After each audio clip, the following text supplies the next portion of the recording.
चलिए शुरुआत दिल्ली से करते हैं। दिल्ली में हाल के दिनों में धरना प्रदर्शन से जहां दिल्ली के आम लोगों को तमाम तरह की परेशानियों से दो चार होना पड़ा है, वहीं दिल्ली पुलिस के लिए भी इन धरना प्रदर्शनों पर नियंत्रण करना कई बार परेशानी का सबब बन चुका है। दिल्ली में धरना प्रदर्शन को हवा देने में केजरीवाल और उनकी पार्टी की बड़ी भूमिका रही है और इसी को देखते हुए दिल्ली पुलिस ने अखबारों में विज्ञापन देकर केजरीवाल और उनकी पार्टी को ये बताने की कोशिश की है कि धरना देना है तो उन्हें क्या करना चाहिए। दिल्ली पुलिस ने 2 विज्ञापन जारी किए हैं। इन विज्ञापनों में कहा गया है कि अगर किसी को धरना देना है तो वो पहले इसके लिए दिल्ली पुलिस से संपर्क करे। दिल्ली पुलिस उन्हें इसके लिए जगह मुहैया कराएगी। ये विज्ञापन हम आपको दिखा रहे हैं जो कि अलग अलग अखबारों में छपे हैं, जिसमें सीधे तौर पर ये डिटेल दिया गया है, नंबर मेंशन किया गया है कि अगर आप चाहते हैं तो आप पुलिस से संपर्क साधे धरना प्रदर्शन के लिए और इस नंबर पर बात करके हम आपको जगह देंगे, चाहे वो जंतर मंतर हो या फिर रामलीला मैदान हो। लेकिन खुलेआम किसी भी जगह पर धरना प्रदर्शन करने से लोगों को दिक्कतें हो रही हैं। इसका सीधे सीधे अगर मतलब निकाला जाए, टारगेट किया गया है अरविंद केजरीवाल को दिल्ली पुलिस के द्वारा।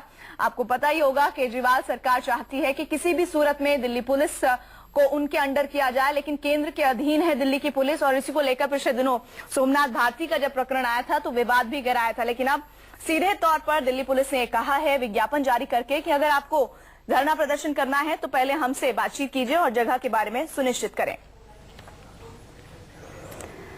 आपको बताते हैं दिल्ली पुलिस ने केजरीवाल और उनकी आम आदमी पार्टी पर क्यों निशाना साधा है। दरअसल पिछले कुछ दिनों में दिल्ली में ऐसे कई धरना प्रदर्शन हुए हैं जो दिल्ली वालों के लिए मुसीबत का सबब बन चुके हैं। दिल्ली पुलिस अफसरों पर कार्रवाई की मांग पर केजरीवाल रेल भवन के बाहर हजारों समर्थकों के साथ धरने पर बैठ गए थे। धरने की वजह से पूरी सेंट्रल दिल्ली ठप सी हो गई थी। बीजेपी नेता अरुण जेटली पर विधायकों की खरीद फरोख्त का आरोप लगाकर आम आदमी पार्टी के समर्थकों ने जेटली के घर के बाहर प्रदर्शन किया था और 28 जनवरी को अरुणाचल के छात्र नीरो तानिया की हत्या के बाद लगातार प्रदर्शन हो रहे हैं। एक दिन पहले प्रदर्शनकारियों ने संसद तक मार्च निकाला था। जाहिर है दिल्ली पुलिस धरना प्रदर्शन से होने वाली परेशानी से बचना चाहती है और इसी के जरिए दिल्ली पुलिस जहां इन परेशानियों से बचने की कोशिश कर रही है, वहीं केजरीवाल सरकार पर निशाना भी साधा जा रहा है।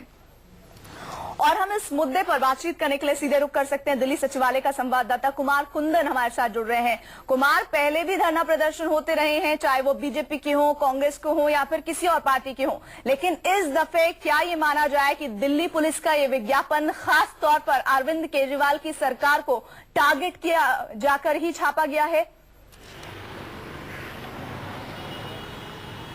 बिल्कुल प्रीति, जिस हिसाब से दिल्ली में धरना प्रदर्शन हो रहे हैं पिछले कुछ दिनों में और जो प्रदर्शन का रूप है, महज अगर सिर्फ प्रदर्शन हो तो बात समझ में आती है, लेकिन वो प्रदर्शन कभी कभी पुलिस के बेकाबू होती नजर आती है।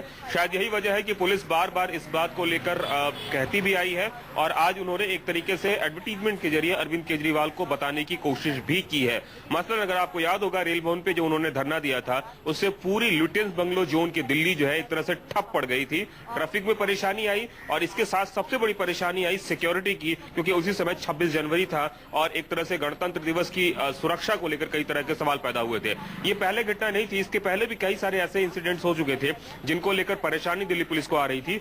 शायद यही वजह है कि उन्होंने डेडिकेटेड जगह जैसे जंतर मंतर या रामलीला मैदान का उदाहरण दिया है कि वहां करे और उन्होंने बाकायदा नंबर्स में लिमिट कर दिए हैं कि अगर इतनी संख्या से ज्यादा लोग हैं तो बाकायदा इसके लिए बताया जाए, इसलिए इस अधिकारी से संपर्क किया जाए। तो इशारों में ही सही उन्होंने अरविंद केजरीवाल को यह बताने की कोशिश की है कि आपका जो धरना प्रदर्शन करने का तरीका है, सड़क पर खड़े होकर चिल्लाने का और या फिर अपनी विरोध जताने का जो तरीका है, उससे कहीं न कहीं बाज आए और कोशिश करें जिस सिस्टम की आप बात कर रही हैं उस सिस्टम के साथ चले ताकि उन्हें भी परेशानी न हो और हमें भी परेशानी न हो। प्रीति।